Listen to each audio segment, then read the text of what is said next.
I don't think it was ever I just didn't love myself. There were times, obviously, be angry with yourself or frustrated with yourself or thinking, I'm not doing enough. I mean, I can remember my birthdays, to be honest with you, probably up to my 40th birthday, including my 40th birthday. You have a birthday with a 0 on it once you're over past 30, 35, sometimes 5 years on it as well. And people look at their life differently culturally. And I used to think it was bullshit. But sure enough, I would do it. I remember turning 40, and I was really, really unhappy. I was like, Jesus, I've not done enough. I've not helped enough people. I know tens of millions of people at that point already. Done all over the earth in 100+ countries at that point. But it was still kind of stuck in my head. So I would earn the love by over-delivering, change somebody's life. Like, I don't get it because somebody says, oh, I love you, Tony. I mean, I appreciate that. Or, oh, you're the greatest. It's got to be my standard. My standard's higher than their standard for me. Right? So when I get up and someone's going to kill themselves and they're suicidal and boom, turn around and they're no longer not going to kill themselves, but they're transformed, their life is there. That's when I go, okay, now we've hit the center of what I'm made for. Now, I deserve to feel this euphoric feeling within myself and appreciation. And even then, I still know it's God coming through me. I don't have the delusion it's just me. But I think sometime after 40, I finally saw the stupidity of it, and I accumulated enough that I looked at life with fresh eyes. And I could say by the time I turned 60 a year ago, I noticed it was interesting because my birthday, I didn't have an ounce of it. I was just like, how could I at this stage of my life when I've had the privilege of serving so many humans in so many contexts, from turning around, guys are going to kill themselves with PTSD to helping kids turn around to getting kids off cocaine or adults to, help people build multi-billion-dollar businesses from nothing. And when I've lived this long, I can't go by without hearing half a dozen stories a day or a dozen stories a day from people telling me how something I did changed their life. So it's not that I'm so smart now, it's just I've stacked it.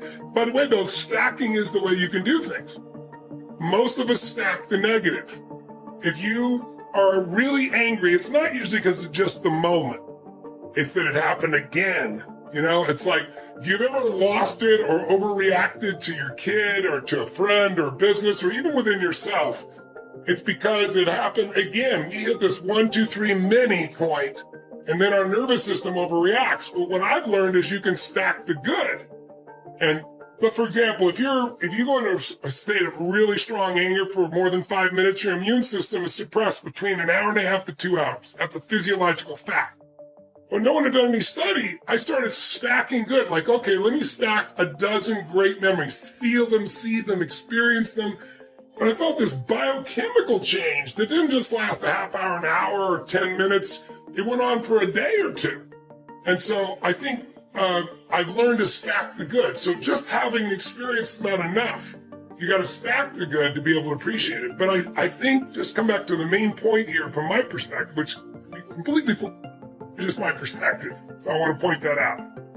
I think the more you find unconditional love for others, the easier it is to find in yourself. And I think the focus is serving and loving, and that's what will get you to the point where you start doing it. But if you want to speed it up, stack all the good you've done, you'll feel great about yourself. The other thing is, I try to convince nobody of anything.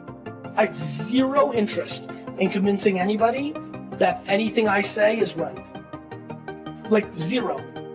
Like, people are always like, Gary, how do you convince the clients to do social media? I'm like, I don't. I tell them what I believe. Hopefully they'll do something about it. And if not, then I can't wait to see them in 7 years when I can tell them, I told you so. I really feel like I win either way every time. I really feel like that's what happens. I'll either be historically correct and I'll razz you. All these kids that are not signing with Vayner Sports right now, right? Because me and my brother have the sports agency, and we're coming in second a lot because they're enamored, but we're still new. And this agency that's been doing it for 40 years and did it for my favorite player feels like a smarter bet. It's crazy. I love it. There's a thing that came out about Kobe and Dwayne Wade this weekend, where Dwayne Wade was talking about how he broke Kobe's nose in an all-star game, and he called him like a day later, and Kobe was like, no, I love it. I love that you broke my nose. And everyone was just talking about how crazy Kobe was, and I was like watching that video, I was like, I so understand that. The only thing I like better than winning a piece of business is losing it. I genuinely enjoy it more. The key to self-confidence is really simple. And this is absolutely, I've trained hundreds of thousands of people. I've spoken to millions of people around the world. I can tell you this, the self-confident people I know, whether they are athletes, school teachers, mechanics, parents, stay-at-home moms, you name it, they have a pattern of keeping promises they make to themselves. The groundwork of beginning to build self-confidence is to begin to keep the promises you make to you. And that's why it's important to begin to even make small promises. If you're going to get up at a certain time in the morning, not only do it, but then give yourself credit. Say, I did what I said I was going to do. If it's in your diet or your fitness, don't just eat the healthy foods. Go, I'm doing what I said I was going to do. You begin to build this reputation. If you're constantly being influenced and moved by what other people think about you, it means there's a deficiency in what you think about you. And so the key is not some, esoteric like belief system. It's a pattern of keeping the promises that you make to you. That's the groundwork of self-confidence for sure. And it is a pattern. When I meet people that lack confidence, I think, let me serve you. Let's begin to keep the promises you make to you. You're so worried about, there's this addiction to other people's approval in the world, right? It's the greatest addiction today. It used to be drugs. Before that, it was alcohol. There's all these addictions, sex addictions, whatever. The number one addiction in the world today is the addiction to other people's approval. And that's because we don't approve of ourselves. We don't feel a spirit, a universe, a God that we believe in that approves of us. And so my confidence comes from both my faith and in the fact that I keep promises I make to myself. That's the groundwork of all confidence. Think of this for a moment. Do you know that every living soul gets exactly the same amount of time? Exactly the same amount of time. Figure it out. You get all there is. A hobo sleeping under a bridge or on a park bench that has no material possessions, none, does nothing of any constructive nature. That person gets exactly the same amount of time as the most productive industrialist in the world. We all get exactly the same amount of time. So it's what we do with the time that makes the difference. Of the number of time management programs, almost everyone under the sun has time management programs. In fact, I made one time, spent a lot of money on it. And then I found out it was a dumb waste of time and money. Do you know why? Time can't be managed. I was having breakfast with Earl Nightingale one morning, and it was downtown Chicago, and I was going with him on a speaking engagement, and it was early in the morning. He said, "You want to meet for breakfast?" Whenever Earl Nightingale said, "You want to meet me?" I was there, and I always had some well-prepared questions. And I remember asking him, I said, "Earl, how did you learn how to master time management?" Yeah, we're having breakfast. I can still hear his fork hit the plate.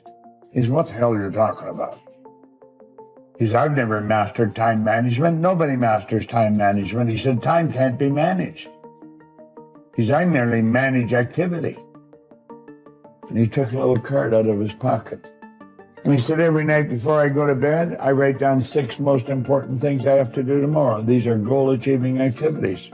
And when I wake up, that's what I start working on. And if I don't get them all done, I'll add them to tomorrow's list." He said, "You should have about 6. Now, if I have 3 that I didn't get done today, that doesn't mean I have 9 for tomorrow, like 6 plus these 3. Those 3 become part of the 6 you have to do the next day." When you wake up, you give all your conscious attention to do those things. See, you cannot manage time, but you can manage activity.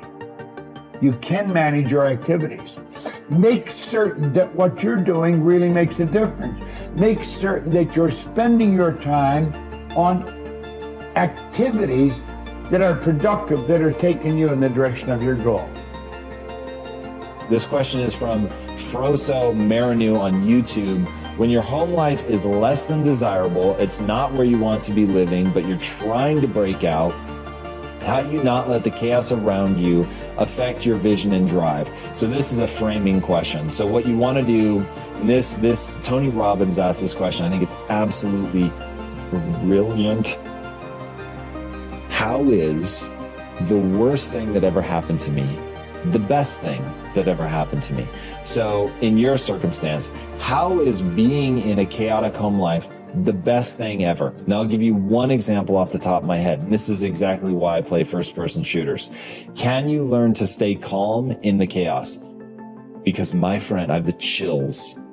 If you can do that, it will serve you so well in every single area of your life, in a relationship, in business, if you want to be an athlete, if you want to play games, like whatever it is that you do, one of the things that you're going to have to become great at is letting all of the noise drift away into nothing and getting into laser focus on the thing that you're working on. Now, when I give advice like that to people, they think, well, how do I practice? The amazing news is the best thing that has ever happened to you is that you have a built-in way to do that. Your home life is mass chaos. So now you get a chance to practice. I have the chills. You get a chance to practice every day, tuning out the chaos and getting laser focused on something. That's framing. Now, there are other ways, but that one is so powerful that I will end it there. Focus on that. It is practice every day. Thank God you're living in this chaotic environment. Man, congratulations. I'm going to share a little trick with you and all viewers. You see these pencils here on my desk? I've got these all over the place. I got probably thousands of these. And I have this. This is the lowest tech thing you've ever seen, sticky note. During the day, here's one I just, this morning, I write down things I have to get done. I know it's low tech. There's all kinds of software can do this for you. I don't care. I like pulling a pencil and simply writing down, oh yeah, I got to get that thing done, and just making that note. I learned this from a very successful person years and years ago, my mother. And this note just sits here all day, and at night, if I haven't finished, and usually there's 3 or 4 I haven't done, I look at it and say, okay, tomorrow I will get this done before anything else, before, I go online, before I read anything, I go watch television, before I make any phone calls or texts or anything. I'm gonna get this thing done. And I stick it on the mirror on the right-hand side. Number 1, record bass line for track 15. All right, so I found a piece of music that I recorded back in '89. I'm working on a documentary about watch dials, which I think you're gonna find interesting when I finally get it finished, but it needs the music so the editors can work with the beat of the music. And this thing I recorded in '89 does not have any bass, and I didn't play bass back then. Now I do, so I'm going to go back in the studio and lay down the bass track for track 15.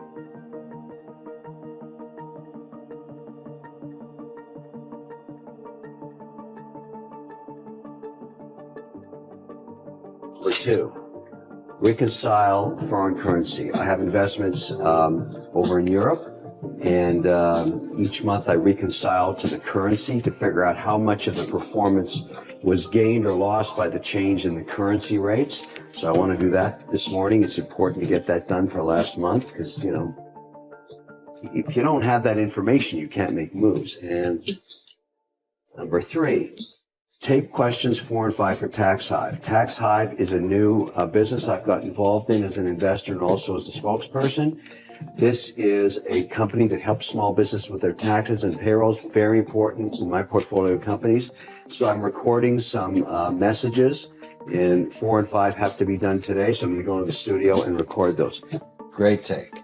That's the one. Before I do anything else today, these 3 puppies are going to get done.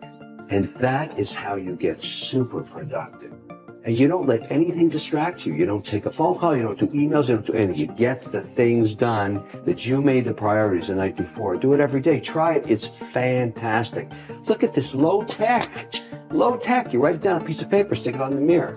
Come on, it works. The best lesson for me was coming back from what happened. So what happens very often is that there's no way to really feel like, how do you put value on what you're doing? You then only have money is the only barometer of what you're doing. Say, money's like alcohol. It amplifies you. It doesn't change you. If someone's an asshole and they drink, they're a giant asshole when they drink. If someone's an awesome, funny person, when they drink, they're the life of the party, right? Money's very similar. It's not going to make you anything that you're not, but it'll make you more of what you are. You want something, but you forget the most important thing, which is know why you want it. Know why you want it. It's really just using belief to affect reality in a positive way. Fear is a dangerous obstacle in part because we may fail to admit its existence. Fear needs to be recognized and managed properly, or it becomes an anchor.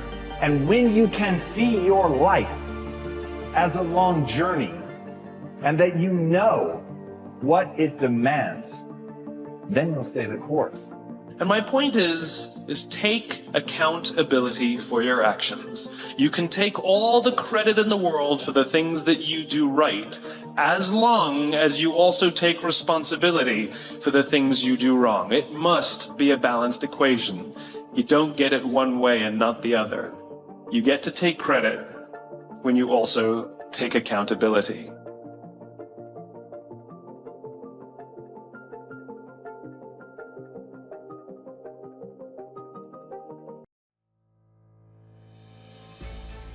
Effort is between you and you. I ain't the fastest. I ain't the biggest. I ain't the strongest. Never have been. But Lord be my witness. I've never met a man in my life that'll flat out outwork me. I got to fight my fight. It's about fighting our fight. 2005, I had one of the most tragic injuries ever. And I couldn't help my team. You got to get behind them, and it ain't about wins or losses, it's about loyalty. It's about understanding, I'm gonna make the play or I'm gonna watch the play be made. It's simple. It's either I can tell my safety, you cover this because I'm going this time. It's a man on a man every time we play the game. It'll never change. It's about winning one-on-one battles. Fight your fight. It's our fight to fight. 1 and 6 doesn't define who you are. What defines who you are is what you do when you 1 and 6. What the man you will fight for. Give everything you got today, not because of the scoreboard, but because when this game ends, you'll have a brother to call for life. Remember, you gave everything you had. That's why no matter what nobody on the outside says, fight your fight. People can't do just anything to you. Life can't do just anything to you. I don't care how little you are. There is nothing as powerful as a trained mind. I changed my mind. I changed my default setting. I'm going to stop falling back into the same thing over and over again so that I can have a new normal. As long as you're programmed with what you can't do and what you can't be and what you can't have, you will never get up. But I dare you to go into your phone booth like Clark Kent and spin around and come out Superman and say, wait a minute, I'm better than this. When it's no longer your normal, you will never go back to it like it used to have you. Because the moment you get out of the situation, you change back into who you're supposed to be. Both the pig and the sheep can fall into the same mud, but the difference is in the default. The pig is defaulted to lack the mud. The sheep has a default that says, I don't belong in this mess. I might be in this mess, but I don't belong. I gotta get out of here. What makes you such a good fighter? It's in my head 24/7. There's nothing else I can think. I don't think about nothing else. And that's it. I'm just curious, curiously fascinated with it, and I can't stop thinking about it. Everything I do in my life is related to this. I don't do nothing else if it's not got to do with fighting. You know what I mean? And that is why, you know what I mean? To be true, Is that nearly... all you've got to do is show up. Is that not unhealthy? To me, what's unhealthy is living an unhealthy life. To me, what's unhealthy is getting up and going through the same day every day of life, 9 to 5, in an office or in a, you know what I mean? That's unhealthy. That beats your mind. I don't work. I love what I do, and that's why I'm doing what I love. You know what I mean? That's why it's become a career for me, because I love it. I love what I do. So I don't think it's unhealthy. I feel good in my mind. I mean, it's my life. First time riding an airplane, I was a senior going to a football game, and I went in the restroom on the airplane, and as I was washing my hands, there was a sign on the wall. And as I was walking out of the restroom, the sign said, as common courtesy to the person that's coming behind you, can you wipe the sink out and leave it better than you found it? And I said, as common courtesy to the generation that is coming behind me in life, everything that I touch, everything that I'm a part of, I vow to God that I will leave it better than I found it. You have to have a reason for waking up every day. Just put one foot in front of the other. And there will be times where you will be down. But in order to get there, tomorrow may be harder than today. But it has to be a never-ending task. When you get to point A, you'll be going to point B. And you'll never reach the level that you want to reach until you breathe your last breath. And that's where people mess up. That's where people give up when they reach a certain level in life, when they're satisfied. Never be satisfied. Go beyond your dreams. Go beyond your goals. And you will inspire the world by just being you. Like, I get thousands of emails a week. How do I find my passion? And literally I reply, I don't know. I don't. I would tell you, my punchline is, what would you do if you could just do it all the time? I actually do that. See, anybody can, whether you will or not. See, that's the question. We are all buying somebody's plan. The question is, whose? Who's got you talked into doing what you're doing? But see, anybody, if you want to, can go searching for a good plan, pick it, and start working it. And sure enough, as the time passes, as it surely will 5 years from now, 10 years from now, then you'll be winding up wearing what you want to wear, driving what you want to drive, living where you want to live, become what you want to become. But now's the time to fix the next 10 years. And who can? Anybody.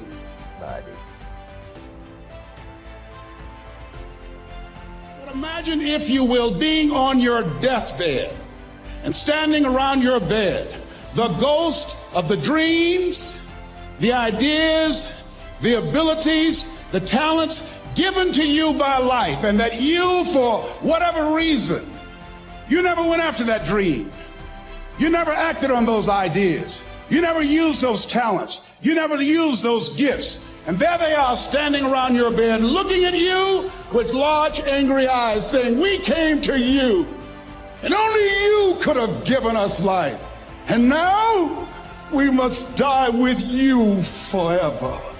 And the question is, if you died today, what dreams, what ideas, what talents, what books, what music, what leadership, what voice will die with you?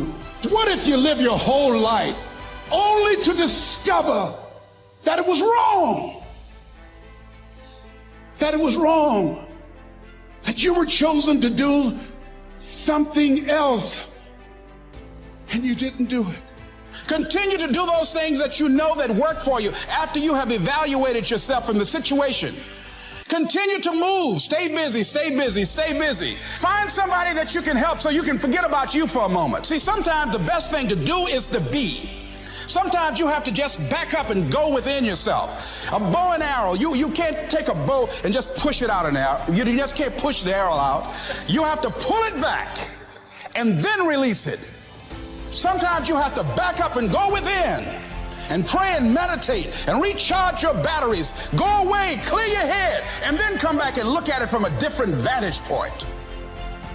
Don't operate while you are under the spell or the effect of what's going on. Next thing is that you've got to activate the thinker in you. Don't allow your emotions to control you. We are emotional, but you want to begin to discipline your emotion. If you don't discipline and contain your emotions, they will use you.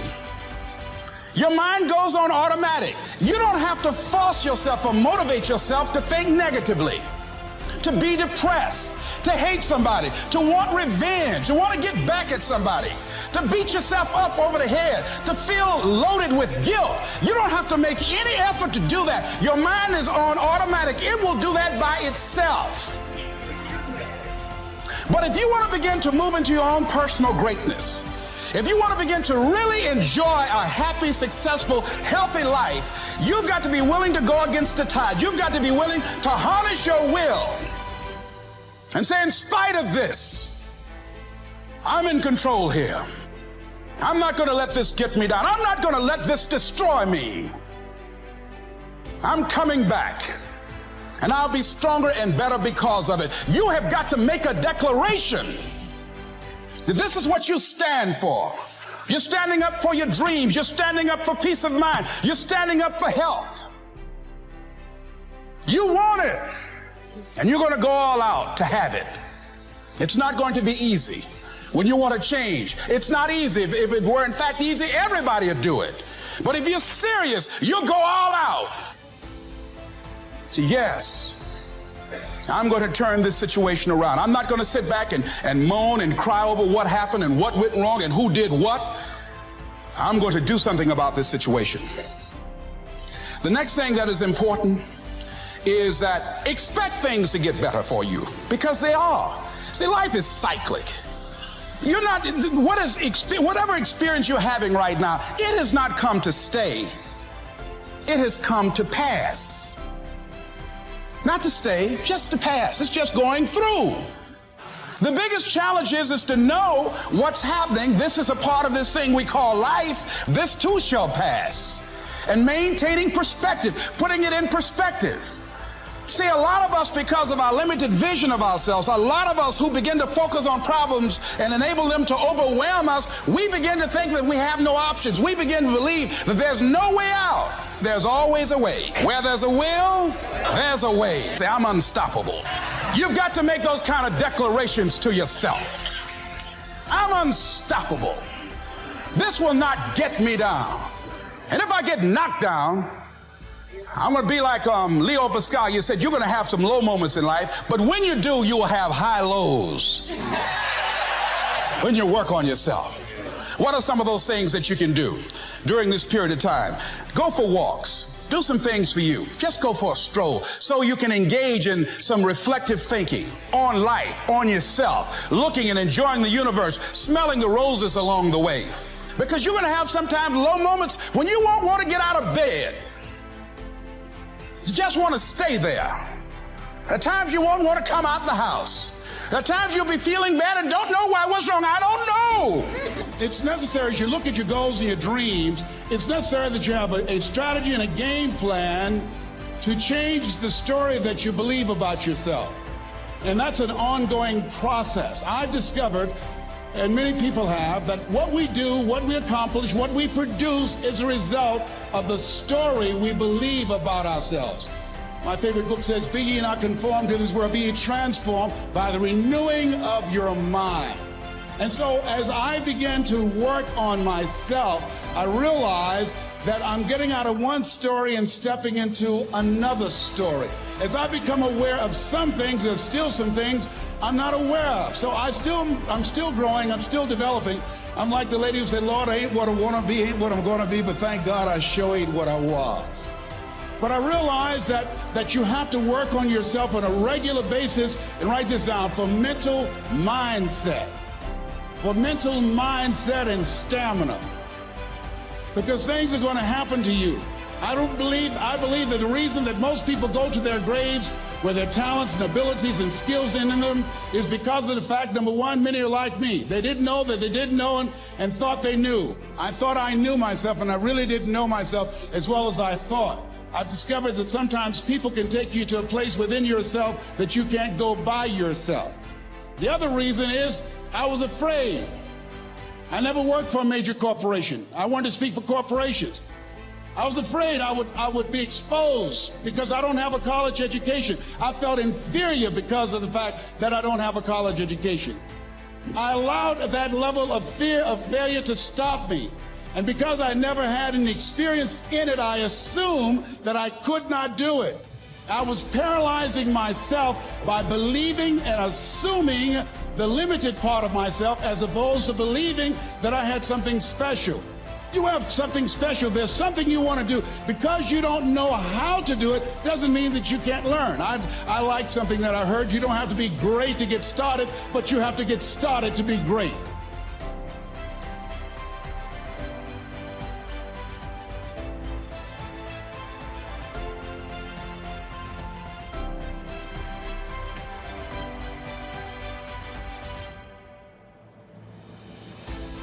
Everybody in this room wants two things. Everybody wants to be successful and everybody wants to be happy.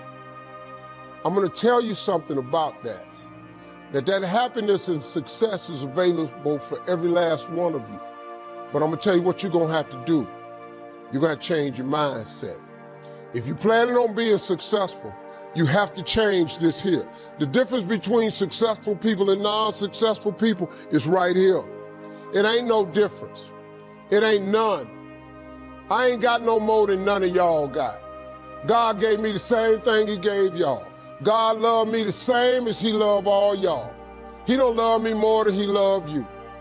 But you have got to change your mindset. You got to get funky if you want to be successful. If you think that they're going to mail this money to your house, you're dead wrong about that. If you think they're going to pave the way for you and make it easy, you're dead wrong about that. If you want to be successful, you got to change your mind, and you're going to have some faith.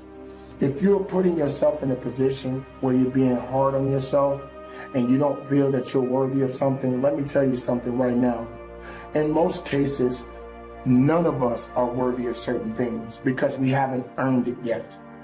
That means that some things that it is that you are seeking and certain things that you really ultimately need rather than just want, it has to be some form of worthiness connected to it.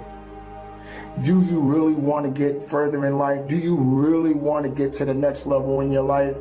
Then what are you prepared to do? How far are you willing to go? What type of sacrifices are you willing to make? Or are you in a position to give excuses all of your power? Are you willing to let excuses control the life that you've been given? Regardless of the circumstances, being hard on yourself to some degree may be okay.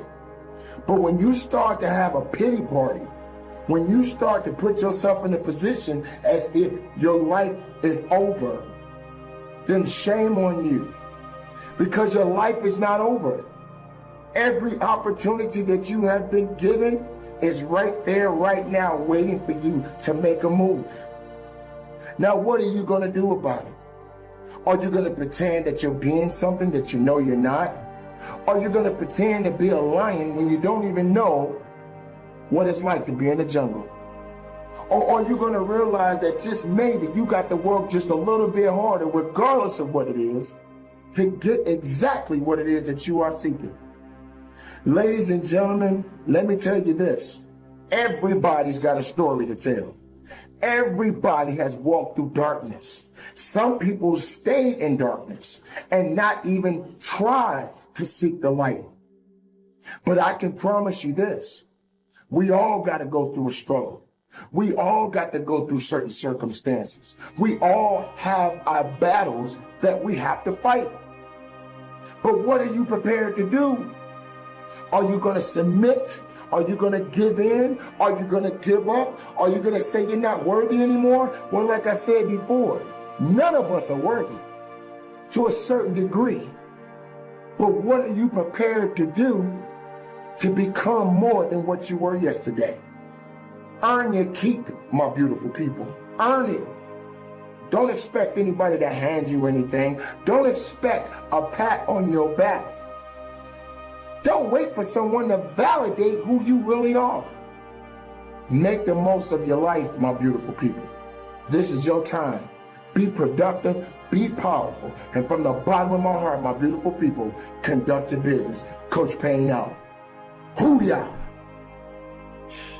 A lot of people in this world have died 80, 90, 100 years old, and they lived a great life. They had a lot of things. But a lot of people who have died never really started the true journey that whatever you believe in, God, or whatever you believe in, if you believe in nothing, I believe we're all here to start a journey. And that journey is fucking hard. If you choose your real journey. Most of us, we decide to take a different journey in life. It's a journey of least resistance. And so what I challenge people to do is to realize that in themselves that, yeah, I have taken a lot of left turns and I should have stayed straight because why? I wasn't good at something. And it embarrassed me to not be good at something, or I wasn't the smartest person, or this or that, whatever all these excuses are that we build up. Find the truth of who you are. Go back to the start of your journey and go down that path. I guarantee you, if you finish that journey and you don't fear and waver and go places that are very easy, the other end of that journey, let me tell you, is a peaceful end. I'm not saying it's over for me, but I believe the hardest part of my life is over. Mm-hmm. I can't imagine anything else being worse than this. So, yeah, to welcome the discomfort that comes with that, to like embrace the difficult aspect. We just want to run away from all that stuff. But that's if you really want to connect with who you are and you really want to feel fulfilled, right? Like you have to confront that, whether it's the lie that you're telling yourself about who you are, or the secret that you're keeping, or, you know, that thing that you wish you were doing, but you're too afraid to start doing it. And that's the moral of the story, man. Is stop putting categories on people, and because you are insecure yourself. So it makes you feel better as a person to say, this guy did this or this girl did that or whatever. It makes you feel that much better. People love seeing failure. It makes them feel so good about themselves to see somebody not succeed at something. Makes them feel better.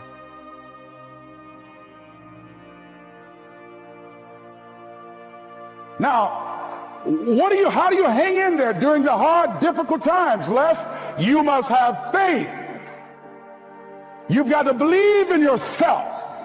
You've got to believe in your abilities. You've got to believe in your service, your company, your ideas, unquestionably.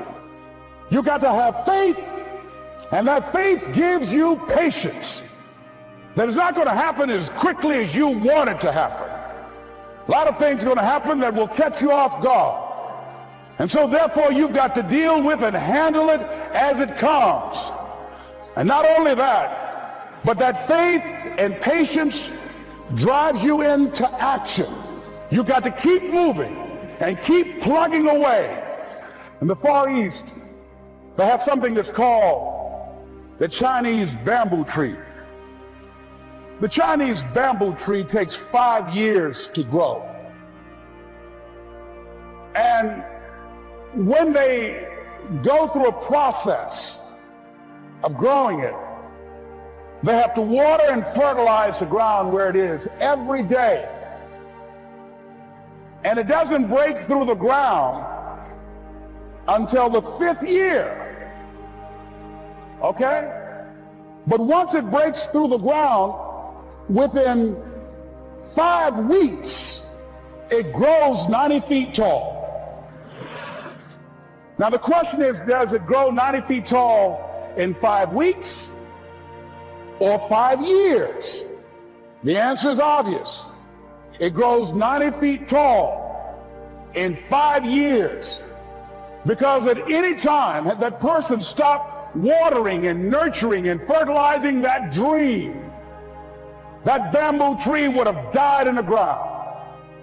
And I can see people coming out talking to a guy out there watering and fertilizing the ground that's not showing anything. Hey, what you doing? You've been out here a long time, man. And the conversation in the neighborhood is, you growing a Chinese bamboo tree, is that right? Yeah, that's right. Well, even Ray Charles and Stevie Wonder can see ain't nothing showing. You know that's how people are gonna do you? So how long you been working on this? How long have you been working on your dreams? And you have nothing to show. This is all you got to show. People are gonna do that to you. And some people, ladies and gentlemen, they stop. Because they don't see instant results. It doesn't happen quickly. They stop. Oh, no. You got to keep on watering your dream. And when it began to happen, they stopped laughing. They said, look. Whoa, look here. Look up. Hey, man, you know, I know you can do it. Look, you got a job here?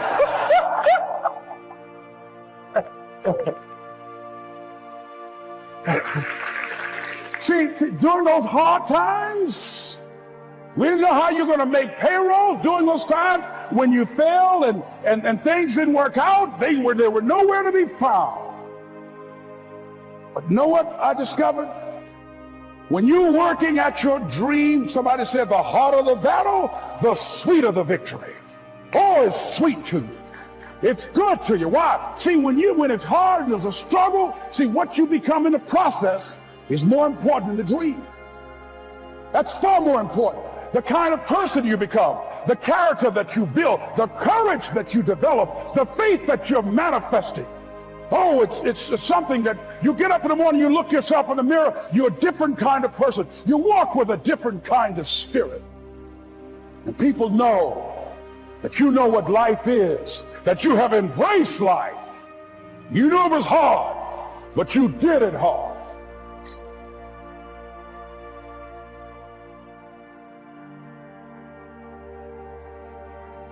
Behind every moment of adversity in your life, there is a blessing and a lesson. Every moment of adversity has those two things. Pain always leaves a gift. Always. It's not going to change for you. Don't worry about the people that God has removed from your life. He saw things you didn't see. He heard conversations you couldn't hear, and he made moves you wouldn't make. And that's it. But now if you're gonna stay there and cry, see, here go the problem with them. Okay, they close your company. You stand at the door, open the door, open the door. The company's closed. You gotta open back up, get some more investors, open your company. Could it be that all he wants you to do is go, wow, it's been great, been some years, walk up the hall? Could it be that there's a different door that he wants you to go through that was better than the door that got shut in your face? It's really, you have to live your life in the expectation of wonderful things happen. God is a merciful God. He didn't bring you this far to leave you. He didn't set you up to fail. You're tripping. You're tripping, man. He only wants to progress his children. That's all he wants to do. Even if you're wrong, he forgives us. Just keep moving, man. It ain't nothing.